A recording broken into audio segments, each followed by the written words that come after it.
नमस्कार। Study academy channel पे आपका स्वागत है। Welcome to study academy. दोस्तों, हम बात करेंगे नोबेल पुरस्कार 2024। नोबेल पुरस्कार जो अभी हाल ही में दिए गए हैं, इसका समापन हुआ। 7 दिन अलग अलग दिए जाते हैं, तो इसके बारे में हम बात करेंगे। नोबेल पुरस्कार, ये नोबेल पुरस्कार का करंट अफेयर्स का वीडियो है। फिर इसके बाद आएगा आपके आगामी परीक्षाओं के लिए नोबेल पुरस्कार से संबंधित स्टैटिक जीके का वीडियो। तो चैनल पे पहली बार आए, किसी भी परीक्षा की तैयारी कर रहे हैं स्टैटिक जी के करंट अफेयर्स के लिए, तो हमारे चैनल को सब्सक्राइब ज़रूर करें।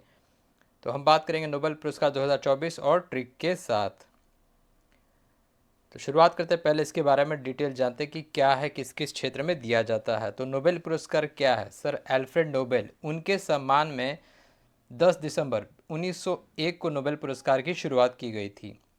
एल्फ्रेड नोबेल ने अपनी 1895 की वसीयत के माध्यम से 5 श्रेणियों के तहत केवल 5 पुरस्कारों की शुरुआत की थी। आपको ध्यान देना है कि 5 पुरस्कार की शुरुआत हुई थी, जिसमें से सबसे बाद में शुरुआत होने वाला क्या था? अर्थशास्त्र, यानी कि इकोनॉमिक्स। इस तरीके से सवाल बनते हैं कि कौन सा पुरस्कार बाद में सबसे आखिर में शुरुआत हुई, तो वो है अर्थशास्त्र, इकोनॉमिक्स। और ऐसा सवाल बनता है कि कौन सा नोबेल पुरस्कार दूसरे देश में दिया जाता है, तो नॉर्वे। बाकी सभी स्वीडन में दिया जाता है। तो चिकित्सा, कौन कौन से 6 क्षेत्र हैं? चिकित्सा, मेडिसिन, कैरोलिंस्का संस्था देती है इसको। भौतिकी, फिजिक्स, रॉयल स्वीडिश एकेडमी इसको देती है।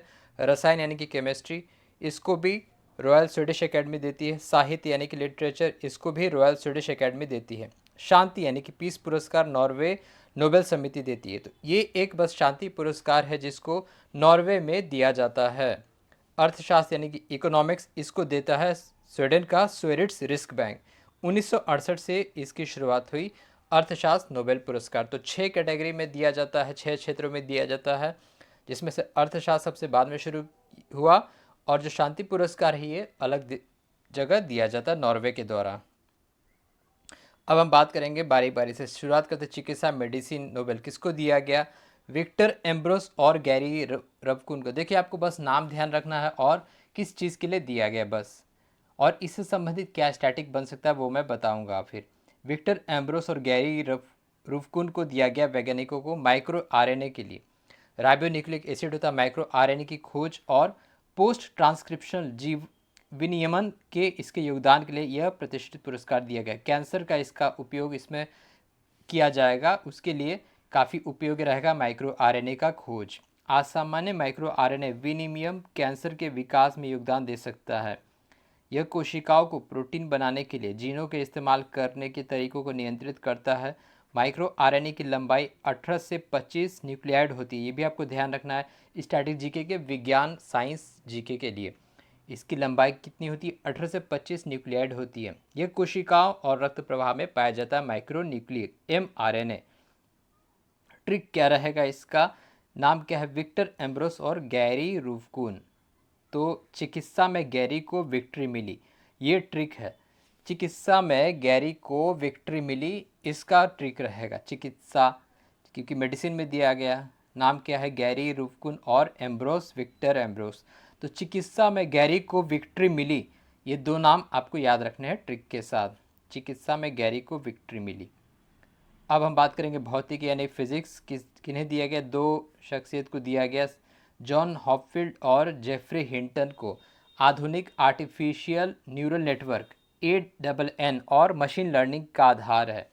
मशीन लर्निंग और आर्टिफिशियल न्यूरल नेटवर्क के लिए दिया गया कृत्रिम तंत्रिका नेटवर्क यानी कि आर्टिफिशियल न्यूक्लिक न्यूरल नेटवर्क मस्तिष्क की संरचना से प्रेरित है, जहां जैविक न्यूरॉन्स यानी कि बायोलॉजिकल न्यूरॉन्स जटिल कार्यों को करने के लिए आपस में जुड़े होते हैं। ANN में कृत्रिम न्यूरॉन्स सामूहिक रूप से सूचना को संसाधित करता है, जिससे डेटा मस्तिष्क के सिनेप्स के समान सिस्टम के माध्यम से प्रवाहित होता है। तो इसके लिए दिया गया फिजिक्स के लिए नोबेल पुरस्कार जॉन हॉपफील्ड और जेफरी हिंटन को। क्या रहेगा इसका ट्रिक? फील्ड में फ्री हिट किया। आप क्रिकेट देखते हैं, फ्री हिट तो सभी को पता है, फील्ड में फ्री हिट किया, ऐसे आपको याद रखना है। जॉन हॉपफील्ड और जेफरी हिंटन, हिंट, इससे हिंट आ गया, फील्ड हो गया इसके नाम से और फ्री हो गया इनके नाम से। तो फील्ड में फ्री हिट किया, फिजिक्स का, भौतिकी का ट्रिक आपको याद रखना है। अब हम बात करेंगे रसायन नोबेल पुरस्कार। आधा भाग डेविड बेकर को दिया गया कंप्यूटेशनल प्रोटीन के डिजाइन के लिए, और जबकि दूसरा जो भाग है दो में बांटा गया। संयुक्त रूप से डेमिस हस्बिस और जॉन एम जम्पर को प्रोटीन की संरचना की भविष्यवाणी के लिए प्रदान किया गया। तो प्रोटीन की संरचना और कंप्यूटेशनल प्रोटीन के डिज़ाइन के लिए, प्रोटीन कैसे कॉम्प्लेक्सिटी से बना होता है, इसमें यह भी आपको ध्यान रखना है कि प्रोटीन जो है इसका कॉम्प्लेक्स किससे 20 अमीनो एसिड से बना होता है। प्रोटीन जो बना होता है 20 अमीनो एसिड से बना होता है, अमीनो अम्ल से बना होता है। इसका ट्रिक क्या आपको ध्यान रखना है, 3 साइंटिस्ट जो रहे हैं, डेविड हस्कर 20 प्रोटीन पर जंप किया, क्योंकि प्रोटीन के लिए दिया गया। प्रोटीन में कितने होते हैं अमीनो एसिड, 20 आपको याद रहेगा। इनका नाम है क्या है, डेविड बेकर, डेमिस हस्बिस और जॉन एम जम्पर। तो इनके नाम से लिया गया। डेविड हस्कर 20 प्रोटीन पर जंप किया, डेविड हस्कर 20 प्रोटीन पर जंप किया, ये इसका ट्रिक रहेगा रसायन नोबेल पुरस्कार का। उसके बाद हम बात करेंगे साहित्य नोबेल पुरस्कार यानी कि लिटरेचर। ऐतिहासिक आघातों और जीवन की नाजुकता का पता लगाने वाले गहन काव्यात्मक गद्य, ठीक है, स्टोरी के लिए दक्षिण कोरिया यानी कि साउथ कोरिया की उपन्यासकार, जो कि लिटरेरी उपन्यासकार हैं, नोवेलिस्ट हैं, हान कांग। हांगकांग को स्वीडिश अकेडमी, इनका नाम ही है हान कांग, ठीक है, हांगकांग नहीं, आप कंफ्यूज होना, साउथ कोरिया की हान कांग है। इन्हें स्वीडिश अकेडमी स्टॉकहोल्म ने स्वीडन द्वारा वर्ष 2024 के साहित्य नोबेल पुरस्कार से सम्मानित किया। साहित्य में नोबेल पुरस्कार जीतने वाली पहली दक्षिण कोरियाई लेखक है, ये भी आपको याद रखना है। साहित्य में नोबेल पुरस्कार जीतने वाले पहली दक्षिण कोरियाई लेखक हैं हान कांग। हान कांग तो याद रहेगा, काफ़ी इजी सिंगल नेम है, साहित्य का नोबेल पुरस्कार। नेक्स्ट नोबेल शांति पुरस्कार, पीस प्राइज। पीस प्राइज देखिए, इससे भी स्टैटिक जुड़ सकता है। हिरोशिमा नागासाकी पर परमाणु बम हमले के उत्तरजीवियों का प्रतिनिधित्व करने वाले एक जापानी संगठन यानी कि ऑर्गेनाइजेशन है, इसका नाम है निहोन हिदान क्यो। निहोन हिदान क्यो को प्रदान किया गया नोबेल का शांति पुरस्कार, जो परमाणु हथियार मुक्त विश्व का लक्ष्य हासिल करने के लिए अथक प्रयास करता है। निहोन हिदान क्यो जो कि टोक्यो बेस्ड है, इसकी स्थापना हुई थी 1968। हिरोशिमा नागासाकी पे कब परमाणु बम गिराया गया था, 6 अगस्त हिरोशिमा पे और 9 अगस्त नागासाकी पे फैट मैन और लिटिल बॉय गिराया गया था द्वितीय विश्व युद्ध के बाद। तो उसको आपको स्टैटिक से जुड़ के याद रखना है। तो नोबेल शांति पुरस्कार जापान की संस्था निहोन हिंडैनक्यो को दिया गया पीस प्राइज। अब बात करेंगे अर्थशास्त्र यानी कि इकोनॉमिक्स का नोबेल पुरस्कार, ये दिया गया 3 को।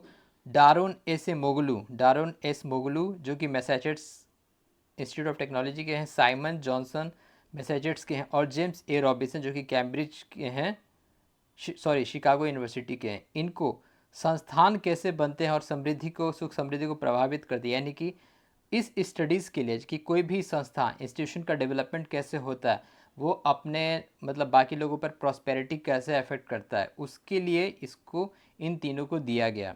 अर्थशास्त्र में 2024 का पुरस्कार 3 शख्सियत को दिया गया, इनका नाम है डारोन एसे मोगलू, साइमन जॉनसन और जेम्स ए रॉबिन्सन, इन तीनों को दिया गया। इसका स्टैटिक पार्ट बहुत जल्दी आएगा कि आपके आगामी रेलवे परीक्षाओं में क्या पूछा जा सकता है नोबेल पुरस्कार से, पास्ट और प्रेजेंट जो करंट अफेयर्स है वो सब डिस्कस किया जाएगा। तो वीडियो देखने के लिए आपका धन्यवाद, थैंक यू।